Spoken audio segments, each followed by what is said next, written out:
बिस्मिल्लाहिर्रहमानिर्रहीम अस्सलामुअलैकुम। Welcome back to my channel. I hope आप सब खैरियत से होंगे। अल्लाह ताला आपको अपने हिफ्ज़ व अमान में रखे। तो आज मैं आपके साथ शेयर करूंगी बहुत ही मज़े की रेसिपी, खुबानी की खट्टी मीठी चटनी। तो इस रमज़ान आपने इस चटनी को ज़रूर ट्राई करना है और आप इसको 1 से 3 महीने के लिए स्टोर करके भी आसानी से रख सकते हैं। तो आइए चलते हैं रेसिपी की तरफ। यहाँ पे मैंने आधा पाव खुबानी ली है। ये ड्राई है यानी कि खुश्क खुबानी ली है, जो आपको आसानी से किसी भी पंसारी या स्टोर से मिल जाएगी। खुबानी को पहले मैंने अच्छे से वॉश कर लिया था और इसको मैंने ड्राई होने के लिए रख दिया था। तो आइए चलते हैं नेक्स्ट स्टेप की तरफ। तो यहाँ पे मैंने पैन को फ्लेम के ऊपर रख दिया है। अब मैं इसके अंदर ऐड करूँगी 2 गिलास पानी के। ये गया 1 गिलास और अब मैं यहाँ पे डालने लगी हूँ 2 गिलास। तो पूरे 2 गिलास मैंने यहाँ पे पानी के लिए हैं और इस पानी को अब मैं अच्छे से गर्म करूँगी। जब ये गर्म हो जाएगा तो फर्दर मैं इसके अंदर ऐड करूँगी हमारी ये खुबानियाँ, जो कि तकरीबन आधा पाव हैं। अब मैं इसको अच्छे से मिक्स कर रही हूँ। तो देखें खुबानियों ने अपना कलर चेंज करना स्टार्ट कर दिया है। अब मैं इसको तकरीबन 7 से 8 मिनट के लिए कवर करके रख दूँगी, ताकि जो हमारी खुबानियाँ हैं वो अच्छे से सॉफ्ट हो जाएं। 7 से 8 मिनट गुजर गए हैं। अब मैं इसका कवर हटा रही हूँ। तो ये देखें कैसे स्टीम निकल रही है, यानी कि हमारी जो खुबानियाँ हैं वो ऑलमोस्ट सॉफ्ट हो गई हैं। तो अब मैं इसको ज़रा चेक करूँगी।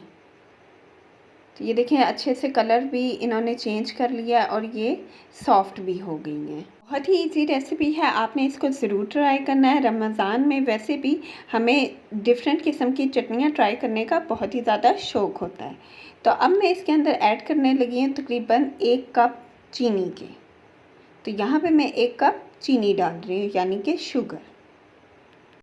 चीनी मैंने यहाँ पे डाल दिया। अब मैं इसको अच्छे से मिक्स करूँगी, ताकि जो हमारी चीनी है वो अच्छे से डिज़ोल्व हो जाए और मेल्ट होना स्टार्ट हो जाए। चीनी से ही हमारी ये चटनी थिक होगी, हमें कोई एक्स्ट्रा कॉर्नफ्लोर डालने की ज़रूरत नहीं पड़ेगी। तो अब मैं इसको दोबारा कवर करके रख रही हूँ तकरीबन 5 मिनट के लिए। तब तक हमारी चीनी भी अच्छे से डिज़ोल्व हो जाएगी।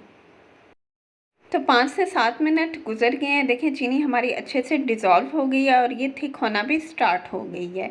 अब ये एक किस्म का शीरा इसका तैयार हो रहा है। तो अब मैं नेक्स्ट इसके अंदर ऐड करूँगी 1/2 कप इमली का पानी या इमली का पल्प। मैंने बिल्कुल थोड़ी सी इमली ली थी, round about 4 to 5 table spoon.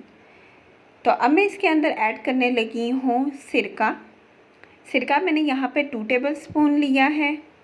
साथ ही मैं इसके अंदर ऐड कर रही हूँ 1 टेबल स्पून कुटी हुई लाल मिर्च, यानी कि रेड चिली फ्लेक्स।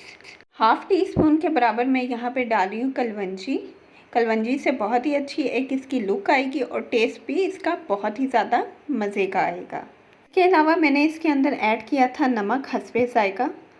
और विनेगर मैंने इसलिए डाला है कि विनेगर डालने से ये होता है कि हमारी जो चटनी है वो लॉन्ग लास्टिंग पीरियड के लिए हम स्टोर करके रख सकते हैं। तो ये देखें माशाल्लाह से ये थिक होना स्टार्ट हो गई है और ऑलमोस्ट हमारी जो खुबानी की चटनी है वो रेडी हो गई है। बस फ्लेम को यहाँ पे मैं ऑफ़ कर रही हूँ, क्योंकि जब ये ठंडी हो जाएगी तो हमारी ये जो चटनी है वो मज़ीद थिक हो जाएगी।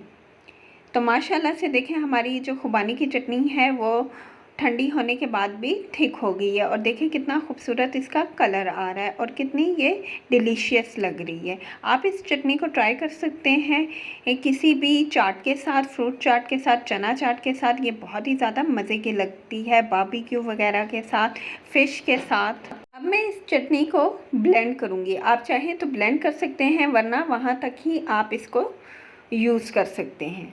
तो इस तरह से किसी भी जूसर जग में या हैंड ब्लेंडर की हेल्प से आप इसको अच्छे से ब्लेंड कर लें और इसका एक पेस्ट बना लें। तो माशाल्लाह से हमारी खुबानी की चटनी बिल्कुल रेडी हो गई है। देखिए कितनी ये डिलीशियस लग रही है। तो आपने इसको ज़रूर ट्राई करना है। आप इसको पकोड़ों के साथ, समोसों के साथ, किसी चीज़ के साथ भी खाएंगे, उस खाने का मज़ा दुगना हो जाएगा। तो अगर आपको मेरी ये रेसिपी पसंद आई है तो प्लीज़ मेरी वीडियो को लाइक करें और मेरे चैनल को सब्सक्राइब करें और बेल आइकन पर प्रेस करना बिल्कुल ना भूलें, ताकि आपको मेरे लेटेस्ट वीडियोस की नोटिफिकेशन सबसे पहले मिले। तो अगली वीडियो तक के लिए अपना ख्याल रखिएगा, मुझे दुआओं में याद रखिएगा। टेक केयर एंड अल्लाह हाफिज़।